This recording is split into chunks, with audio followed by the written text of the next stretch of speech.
Monsieur le ministre, vous êtes le ministre de la mode. Est-ce que c'est important la mode pour vous aujourd'hui en France?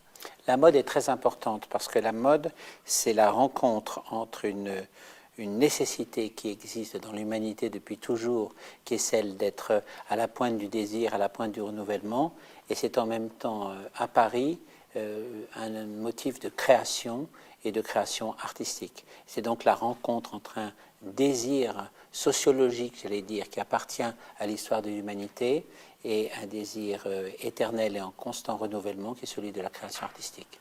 Aujourd'hui, nous sommes associés ensemble, si je puis dire, pour défendre les nouveaux talents et la jeune création. Quelle est l'importance de cet engagement pour vous auprès des jeunes talents?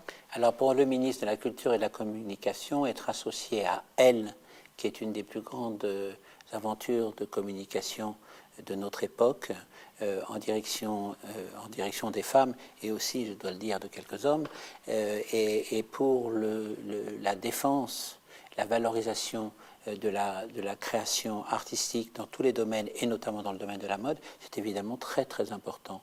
Et je suis très très heureux d'être associé à vous ou de pouvoir vous accompagner dans votre démarche parce que j'ai le sentiment que elle représente un vecteur essentiel.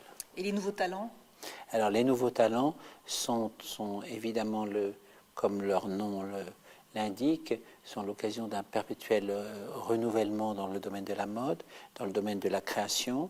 Je souhaite mettre en place un certain nombre de mesures qui permettent la démocratisation de la mode, c'est-à-dire l'accès au métier de la mode par la formation et l'accès au métier de la mode par la création, avec tout un ensemble de mesures qui sont actuellement à l'étude, mais dont certaines déjà ont été prises, comme par exemple d'ouvrir un mécanisme financier et bancaire nouveau qui sera à leur disposition dès les prochaines semaines.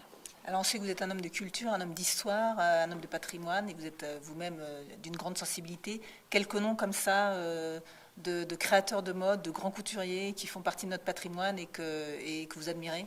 Bon, écoutez, il y a les incontournables comme Karl Lagerfeld ou John Galliano, mais il y a aussi les petits nouveaux comme Bouchra Jarrar, qui est, depuis que j'ai eu l'occasion de voir son travail, qui est resté tout à fait inscrite dans mon esprit. Il y a Nicolas Guesquière qui fait des choses absolument merveilleuses sous l'ombre protectrice du souvenir de Balenciaga. C'est-à-dire qu'il y a à la fois, quand on pense à la mode, il y a à la fois l'histoire, il y a la sociologie, il y a la création, il y a la jeunesse. La mode est tout sauf la frivolité. Votre définition de l'élégance? La définition de l'élégance, c'est que c'est quelque chose que l'on ne remarque pas forcément tout de suite, mais dont on ne peut plus se séparer après l'avoir côtoyé. Merci, Monsieur le Ministre.